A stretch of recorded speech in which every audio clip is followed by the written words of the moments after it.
Before we go into detail discussing advanced kettlebell moves, let's first look at how you can add a kettlebell to your current routine.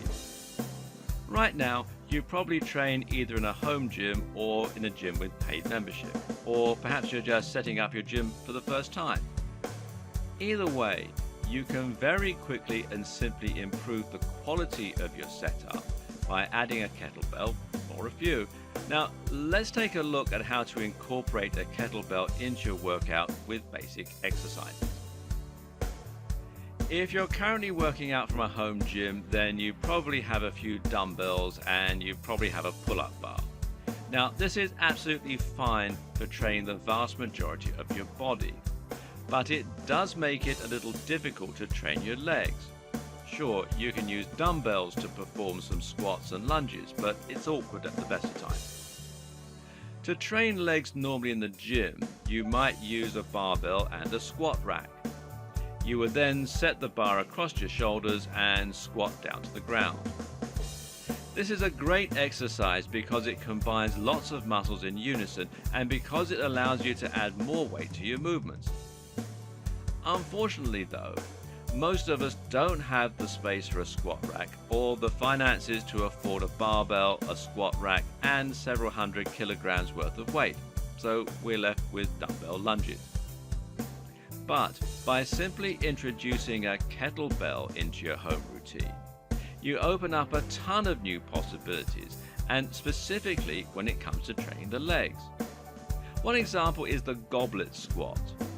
This is a squat performed using any heavy weight that can be held in two hands. In this case, you grab the kettlebell and hold it against your chest and then perform the squat. If you have a kettlebell that's very heavy, and they can go above 50 kilograms, then this is actually quite a challenging move. Plus, the increased control you get over the weight, due to the better grip, means you can perform more elaborate moves. Likewise, you can also use the kettlebell for clean and press moves with either one or both hands. Here, you're squatting down to the weight, grabbing it off the floor and then pressing it overhead. Later, we'll look at the kettlebell swing and how this move can be used to train the legs and core to give you the perfect buttock. Here are some basic and easy moves you can perform with the kettlebell to target your legs. First off, there's goblet squats or front squats, and as mentioned, here you'll simply hold the weight in front of you and then perform regular squats. This moves the direction of the resistance forward slightly, challenging the muscles in the fronts of the legs more and ultimately making it a more difficult movement for those who are generally used to regular squats. This will train the legs, the core and the back. Then there are deadlifts. Now, while the kettlebell is something of a hugely popular fad in fitness right now, so too is the deadlift. The deadlift has always been a popular move and is arguably a great one, but it has recently become overwhelmingly popular for all the reasons that the kettlebell itself has. Deadlifts are another exercise that are hard to perform without a barbell, but it is possible using a kettlebell. You just have to lie it on the floor in front of you, squat down and then stand up holding it. Using correct form of course, back straight and legs shoulders width apart. Then there's the straight-legged deadlift. This is a variation on the deadlift that is even more ideally suited to the kettlebell and that is particularly useful for strengthening the lower back muscles called the erector spinae. Here, you simply perform the same deadlift movement described earlier, except you will be keeping your legs straight, no prizes if you guessed that. Simply pivot at the waist, grab the kettlebell and then clean lift it straight up. Then there's clean and press. Now, the one-armed clean and press is a particularly effective move when performed with a kettlebell. With it on the ground, simply squat down to grab it and then stand up, curl it up to your shoulder and then press it above your hand, and this should dangle from your hand as you do this. This movement is excellent because it trains almost the entire body, combining a curling movement, a squatting movement and a pressing movement. What's more is that it challenges you to lift a heavy weight on just one side of your body, which in turn means you need to engage the smaller stabilizing muscles even more, particularly the obliques that are located on either side of your abdominal muscles. Then there's the squat press. Hold the kettlebell from either side, either by cupping the underside of the kettlebell on either side or by holding onto the handle from both sides. Now squat and lower the kettlebell, then stand up and press the kettlebell over your head. Essentially, you are combining a simple squat with a simple shoulder press, and this is a fantastic way to train the entire body. Finally, there's the lunge press. Stand holding the kettlebell in one hand and then lunge forward while pressing the weight above you in one hand. You can perform this either by keeping your arm extended the entire time or by pressing it up each time you lunge forward. What makes the kettlebell such an ideal piece of training equipment is that its unique shape lends it to just about every other type of exercise too. You can use this to train pulling movements such as curls, rows, and even lateral rises. At the same time though, you can use it to perform presses, simply holding the kettlebell from underneath with two hands or grasping onto the handle from either side. Or for the vast range of other pulling movements, you can use it like a dumbbell. This means that you can perform kettlebell curls. Simply hold the handle in one hand using an underhand grip and then lift it up and through the arch movement of a curl, and this will train the biceps.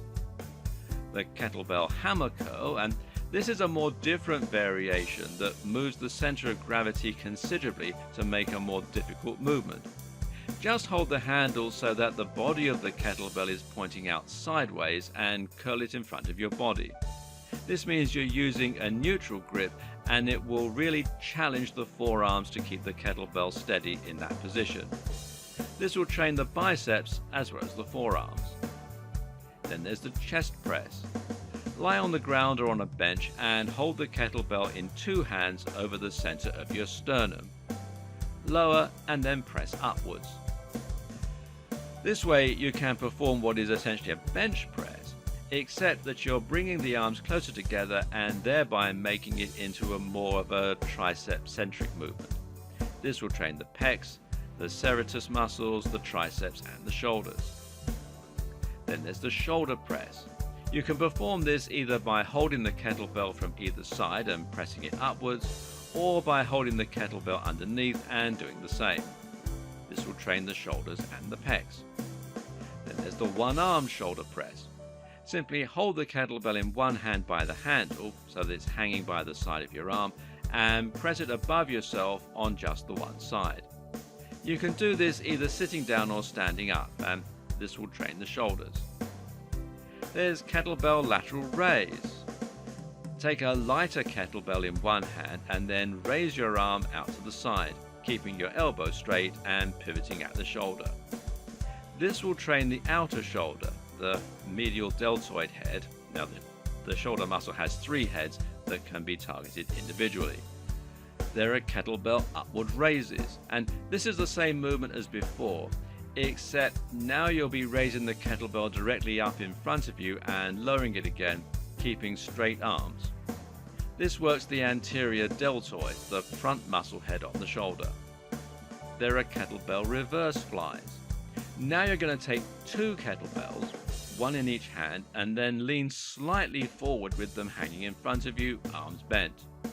Now, keeping your arms in that position, raise the kettlebells up behind you like you're a chicken flapping its wings. This will train the rear deltoids and should look like the opposite to a fly in terms of the motion. Which leads to the next one, which is kettlebell flies, and yes, we can also perform regular flies. Simply lie on a bench and hold a kettlebell in each hand, stretched out above you. Now lower the kettlebells out to the sides and then pull them back up into the middle, and this will train the pectoral muscles. There's kettlebell row. To perform a row, kneel down on a bench and place one hand in front of your knee so that your back is parallel with the ground and with the bench itself. Now grasp the kettlebell in just one hand and raise your arm up directly in order to use your lat muscles. If you don't have a bench, then you can perform the same movement by placing one hand against a wall or by leaning forward and placing a hand on your own upper leg. This will train the lats. There's the kettlebell upward row. The upward row will likewise work your lats, but also your traps and your biceps, amongst other things. To perform this movement, simply grasp the weight in both hands at the handle and then pull it directly up in front of you while you're standing upright. You should find that you're able to bring the kettlebell up nearly to the point of your chin. Then there are kettlebell shrugs.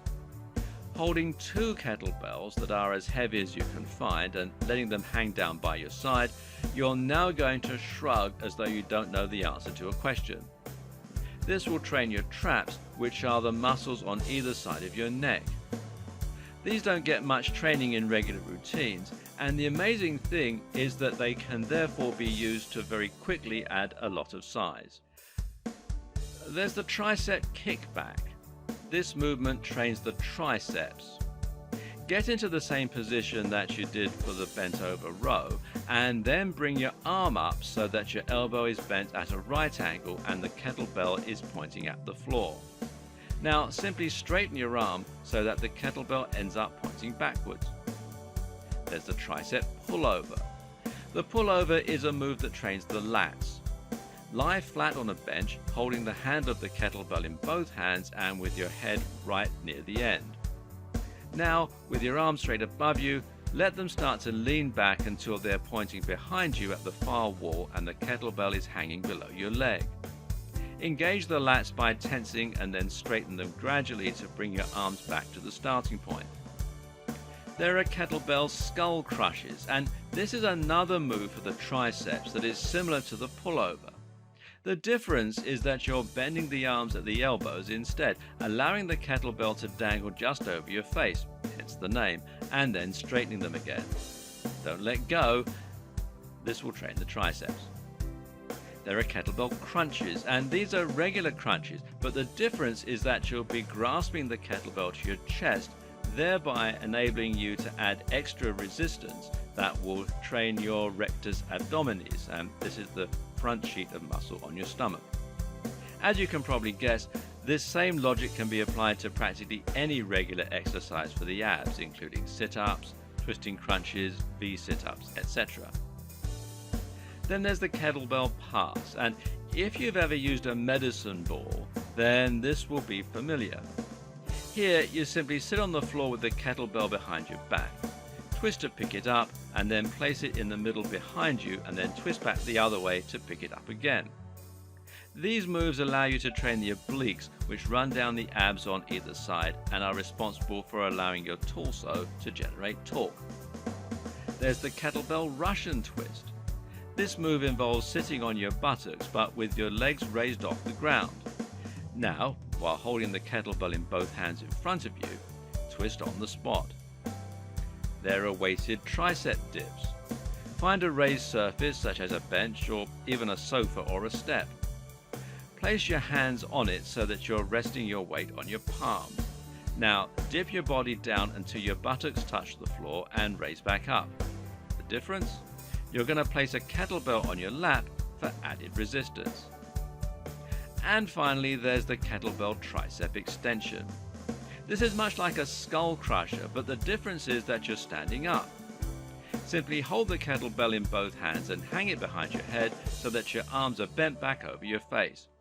Now straighten your arms to raise the kettlebell while avoiding hitting the weight on the back of your head.